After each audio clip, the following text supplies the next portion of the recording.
All right. So today's all about operating procedures, using repeaters and a little bit on what you do on HF, because you can operate on 10 meters on voice Mm. if you have an HF transceiver. So, I mean, you kind of already know this, that you're really, as a technician, you're pretty much limited to VHF, UHF, except for that small 10-meter segment where you can do voice. You're limited to line of sight. So the only way to get more than a few miles is through a repeater, unless you happen to be on top of a hill or have a really big antenna or something. And we've talked about repeaters before. They're called a repeater because it repeats the signal on a different frequency. So you listen to it on the advertised frequency, like the KSC one is 444.925. That's what it's transmitting on, and that's what you're listening to. When you transmit, there's a 5 megahertz offset. So you transmit 449.925 to transmit to the repeater. And they all have, if it's, and I'm, well, So sorry. that's why when you set the channels in your radio, you have that offset. Right. Okay, And in UHF, it's 5 megahertz up or down. okay, It can be either. Typically it's up, but it can be minus 5 megahertz. On VHF, it's 600 kilohertz, okay. plus or minus. Oh. And then there's also a, well, we'll get to it. Access tone, a lot of them use. So that it's a frequency below, what is it, 250 hertz, something like that? The CTCSS, Supposed to be a subaudible tone. right? I think I it's think the highest one that I've seen is like in 160 or something like Yeah, that. somewhere in the under 200 range. And you can't really hear them on the radio, but Mhm. the repeater does. So that way, like in the case of the KSC one, there's another repeater in Jacksonville on the same frequency. Hmm. Depending on propagation, sometimes that one was getting in. Oh. So if it has a different access tone, then that kind of helps to prevent that. So, first question of the day. What type of amateur station simultaneously transmits the signal of another amateur station on a different channel or channels?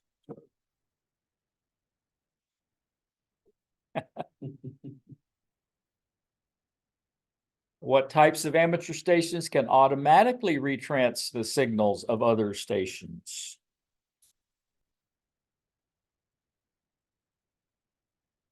Delta.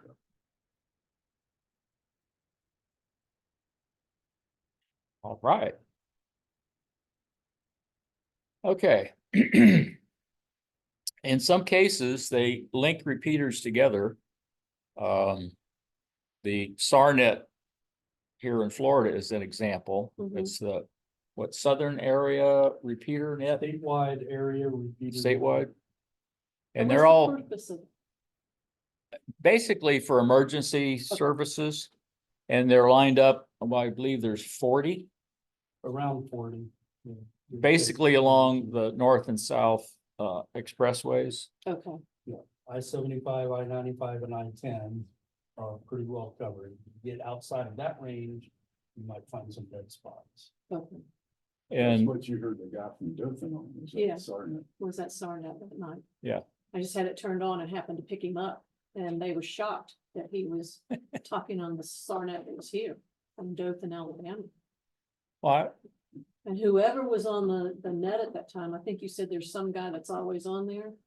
K4NRD, that's Patrick Lighthouse. And he told the guy in Dothan, he said, man, I don't know what's going on with your antenna, but something's not right, because you really shouldn't be, we shouldn't be, it's called propagation. there you go. That's why when you're talking about propagation, I mean, that's. Sometimes that's why Jacksonville could get to KSC Mhm. sometimes. And who was the other, what was the other? Tallahassee? Was it Tallahassee that was also came in on that SARNet? Yeah.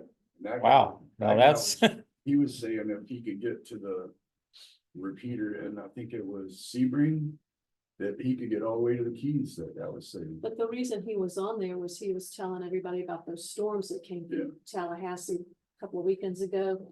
And he was talking about what was going on up there. yeah, that's primarily what it's That for. was so And interesting. they really don't want you to rag chew. Yeah, I mean, you can use SARNet for a quick thing and then, go to something else, but yeah, because he told that one guy from Dothan, he said, we need to switch channels, turn to this frequency or whatever, because we don't really need to be on this. yeah. Okay. That's all. Sometimes they're connected via internet. SARNet is, I think microwave. I know it doesn't use the internet. SARNet is microwave, Yeah. yeah, it doesn't use the internet because in a storm, the internet would go down, but the microwave antennas are pointed and they've all the SARNet stations have emergency power backup. I Okay. don't know how many times, how many levels of emergency backup they have, but they all have emergency power backup. And when it's a linked network like SARNet, Mhm. you transmit to whatever the closest repeater is that you're accessing. But every repeater in that group retransmits, which Okay. is why you can talk to people in Dothan, Alabama, or Mhm. I've heard Georgia people Mhm. close to the border. Okay. There's also some digital voice networks. They all use the internet. And they're specialized repeaters Mhm. for DMR, D-Star, and Fusion. And they all are somewhat proprietary, where you have to buy a DMR radio or a D-Star radio or a Fusion radio. And it's not easy to get them to interact. Mhm. Yes. Supposedly there's ways in the internet you can do that bridging. Mhm. I've never tried it, but in theory, you can get from D-Star to DMR and back. Not a test question. Okay. Which of the following describes a linked repeater network?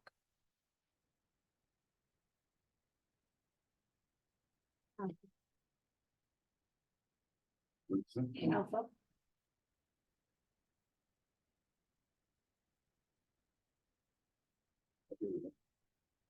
He's reading them all twice, right? That's a lot of answers there. Yeah. Never grab the first one that looks right.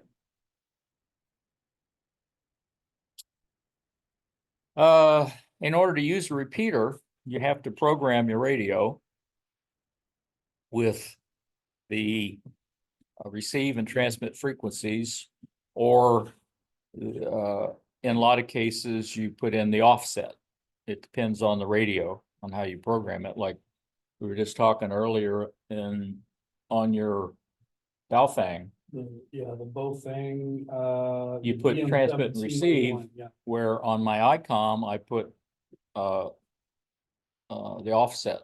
and on this one here, this one, chirp, if you use chirp to program this one, it's analog, so the offset automatically populates based on your frequency.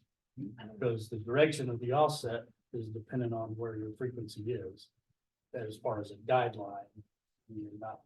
So should we get that chirp? Only if it supports your radio. Hmm. It doesn't support all radios. We had the Bofang. The UV5 well, yeah, if you've got a Bofang, chirp Yep. supports it. Yeah, As but- long as it's an analog Bofang, Oh, the DMRs do not work on chirp. But at least on the Baofeng I have, you can download their programming software for free oh. if it's a Baofeng. it is. Okay. That's good, 'cause you were programming all the offset and everything with the pad. Well, I was trying to, but On the keypad, yeah. yeah. I definitely. It's tedious. You can do it. Program. Yeah, it's tedious Shoot because on. I'm trying to find it, and if you wait too long, it goes all the way Right, back and you gotta. Right. Yeah. Yeah, it's you gotta tedious. pick the channel and you gotta go through the menu and. You say tedious, I say frustrating. Okay, but basically that's what you're doing is you're setting up the receive and transmit frequencies, however. The programming software wants you to do it. And you'll also put in the access tone called CTCSS. Continuous tone squelch something. Okay. Um. And like I said, the offset is 600 kilohertz on VHF or 2 meters. And 5 megahertz on 70 centimeters, that's UHF. Okay. And that also applies to satellites, because it's a repeater in the sky. So what's a common repeater frequency offset in the 2 meter band?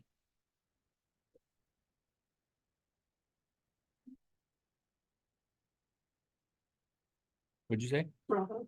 Probably. Okay. What's a common repeater frequency in the 70 centimeter band? So you could get one or the other of those. Yes, You won't get both. no. 50-50. You get one per group. Okay. As in the question. Right. Okay. And these are all in the same group Okay. for. Let's see.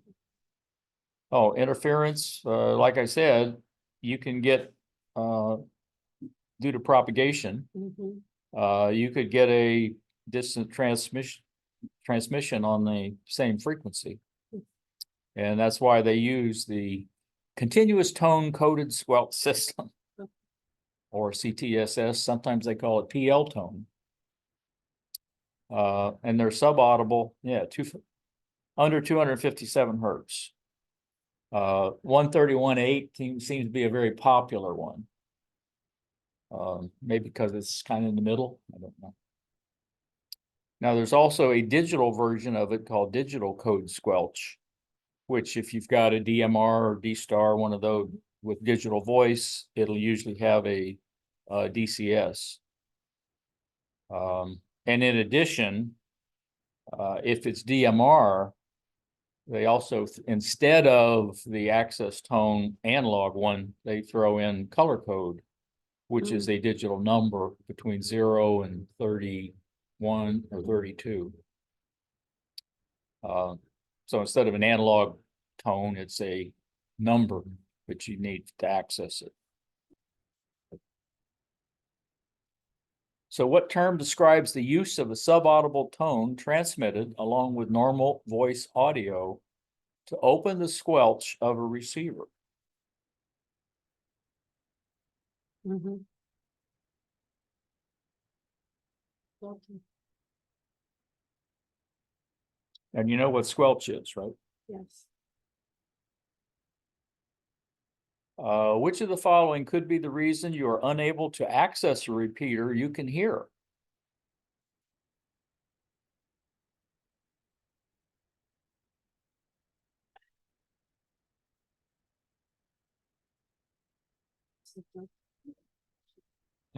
Could be any of those. Mm-hmm.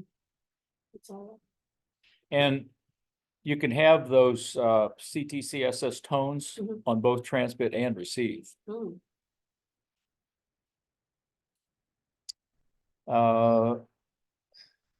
Now this I have actually never done. Have you done a reverse function? Where you listen to the input signal on the repeater? I tried it one time just to see, I mean, I didn't have a problem, but I was just checking it out to see what would happen. I don't know that all radios have it, but supposedly you can try this reverse function and you can actually listen. I think it takes 2 radios. To your signal that's going to the repeater, Mhm. so you can tell what Oh, the repeater is receiving.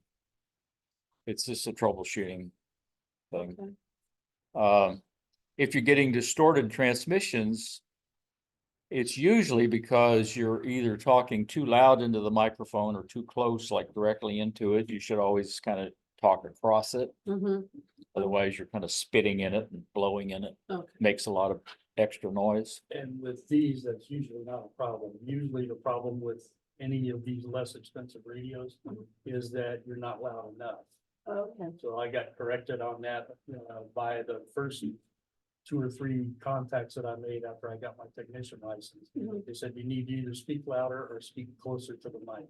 Oh, And the first objective was to figure out which one of these holes on the front is the mic. It's a little tiny one. Yeah.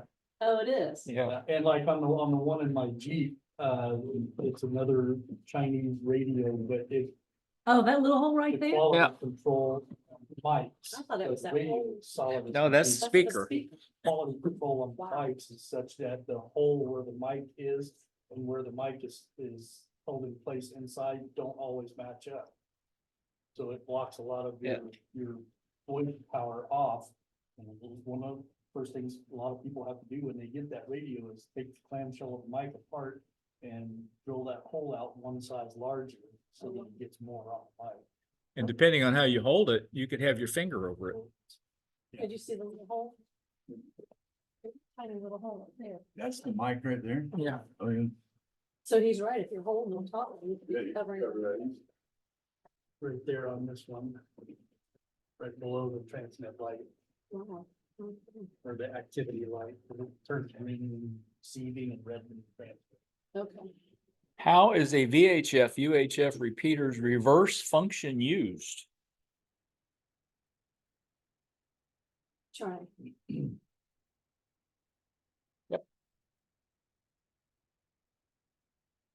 What would cause your FM transmission audio to be distorted on voice peaks?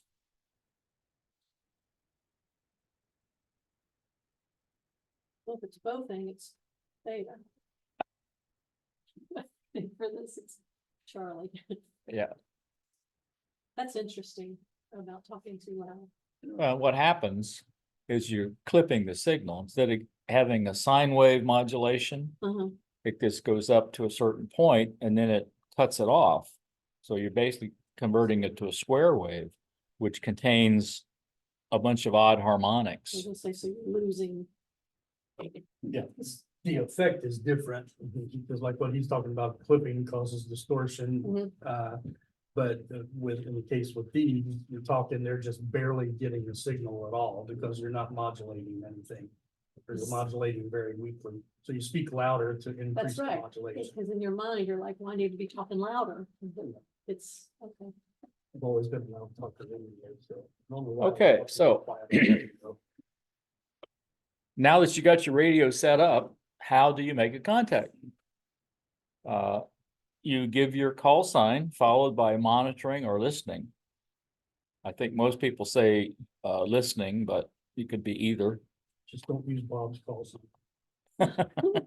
Yeah, use Dan's, because the FCC could be listening is unlikely. Oh, that brings up a question. I'm glad you said that. Goes back to classes before. When you said that the FCC can check your records, what records are you keeping? Every time you go on the radio, you have to have a log? No, not anymore. Okay, That used to be a requirement. so now they're just coming to see if you're licensed? You have to have a copy of your station license Okay, and your operator's license. You kind of get two little, if you print them out, two little Okay. pieces of paper. One's a certificate and the other one's like a wallet size. okay, You have to have however you do it, your radiation exposure results. oh, okay, In fact, that's probably the biggest thing they would look for now. sure, Well, you need proof your license first, yeah, but then the radiation exposure. for like your antenna. Well, everything. I Okay. mean, anything that changes the radiation pattern, you Okay. need to do the calculation. And, technically you need to do it with the handheld. Okay, You need to, if you got a base station, you need to do it with the base station. If you got an amplifier, you need to do it with and without.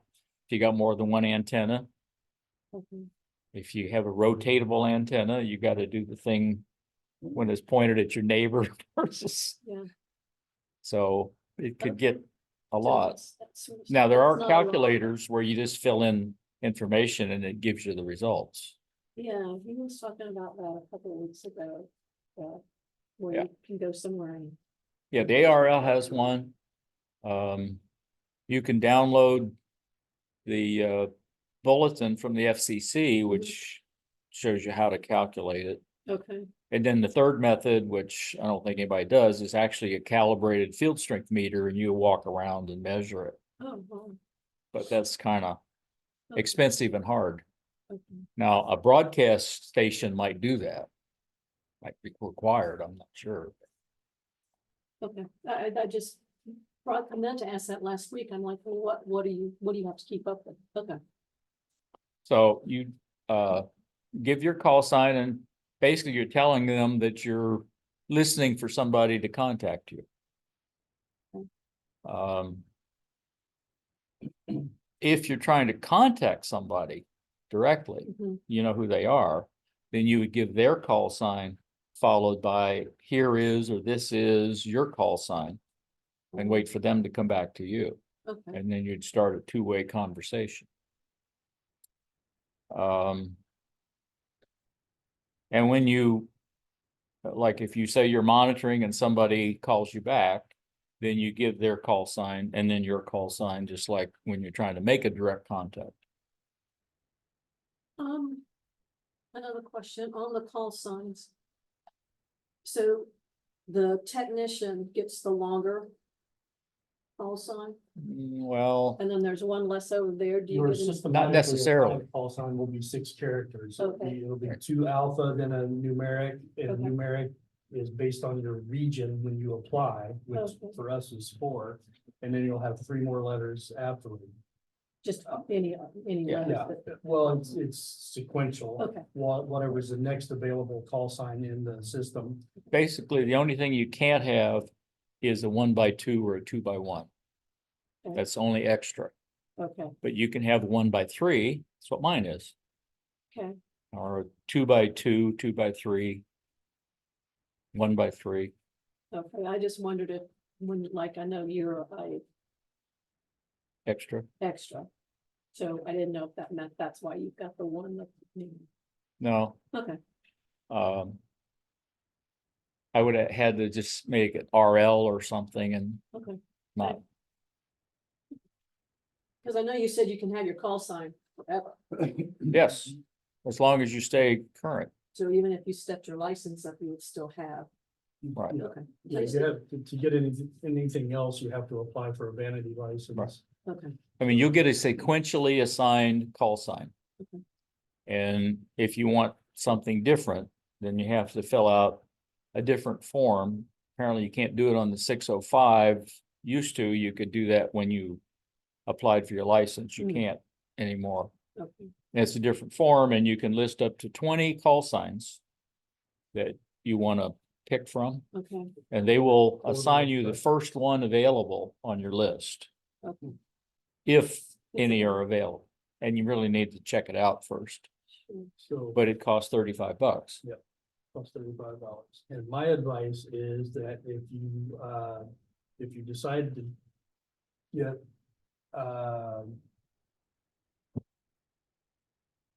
cards to send to people when you contact them, Mhm.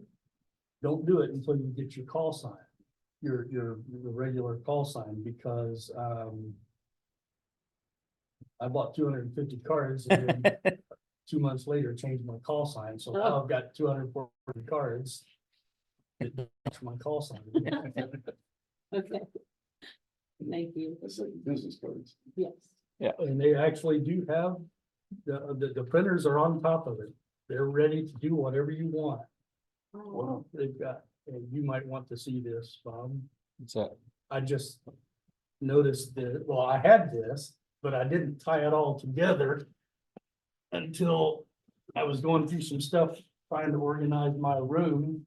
Well, you got a Gary card. Yeah, what's going to eventually be my Yeah. Amtrak, and my wife made the mistake this week of calling it my man cave. Uh-oh. And I stopped in my tracks and I turned around and I looked at her and she said, yes, I said it. All right, Okay, I so is that clear? think so. All right. What is an appropriate way to call another station on a repeater if you know the other station's call sign?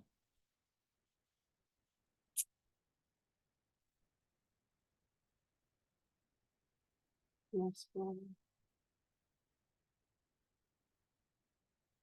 Now, that would be the same thing on simplex, Yeah. not just a repeater. okay. And A is the way to get nobody to answer. I know that breaker. Well, you might get an answer, Yeah, not the might kind be you the one want. You're looking for. And the other thing it didn't mention was you should listen first. Make Okay. sure somebody's not talking. Already. So. And that's You why, can't interrupt people when they're talking, right? You wait for it to, yeah, well, and the normal process is you say, this is, unkey the mic for a second or two, so you can hear if somebody else is also doing it at the same time, okay. because you have no way of knowing. Mm-hmm, And then you say W3RDL or use phonetics. mm-hmm, And if you're making first contact or checking in on the net, they mm-hmm. usually prefer you use phonetics because it's easier to understand if it's not a good signal. Okay, Whereas you've already talking to somebody, you know each other's call sign, so you don't have to keep doing the phonetics. Which of the following indicates that a station is listening on a repeater and looking for a contact?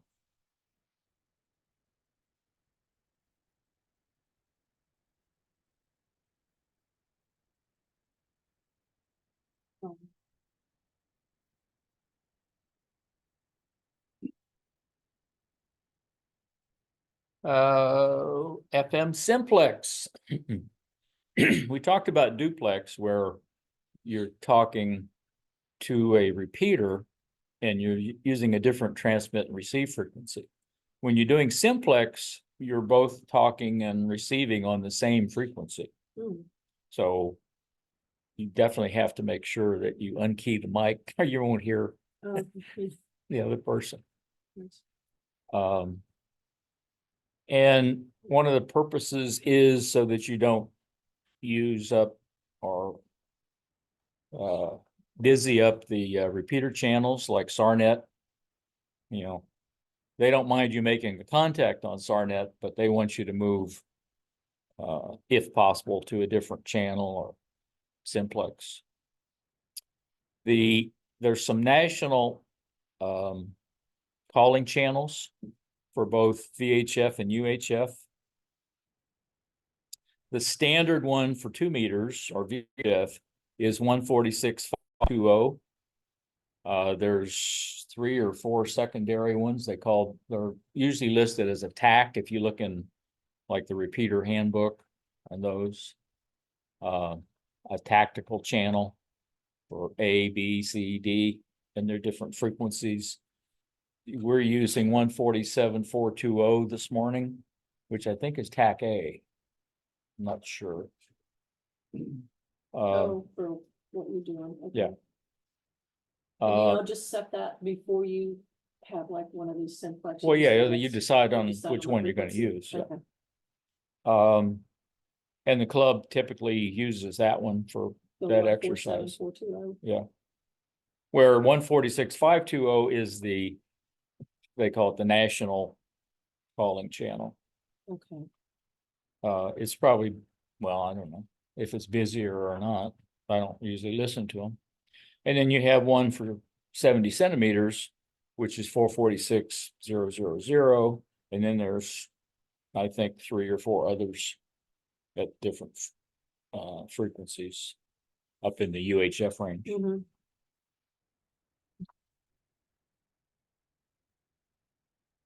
So what term describes an amateur station transmitting and receiving on the same frequency?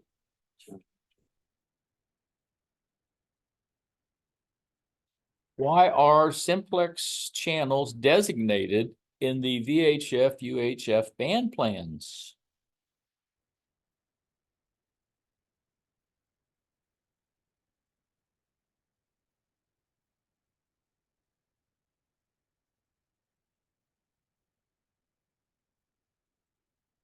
Alpha.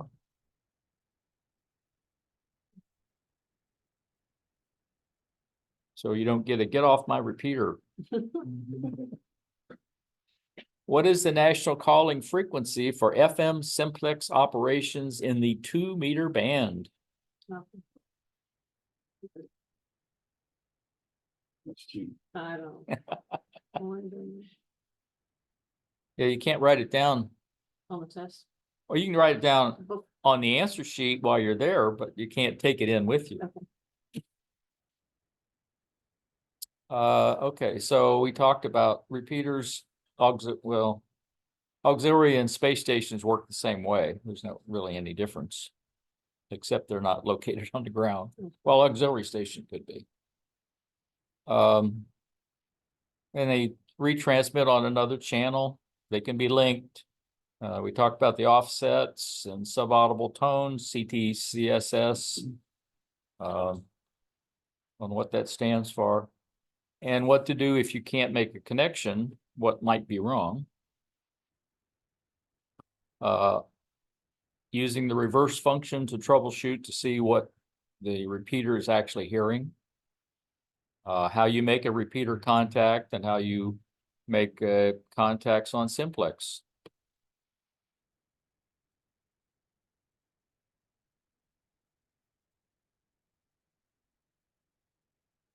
So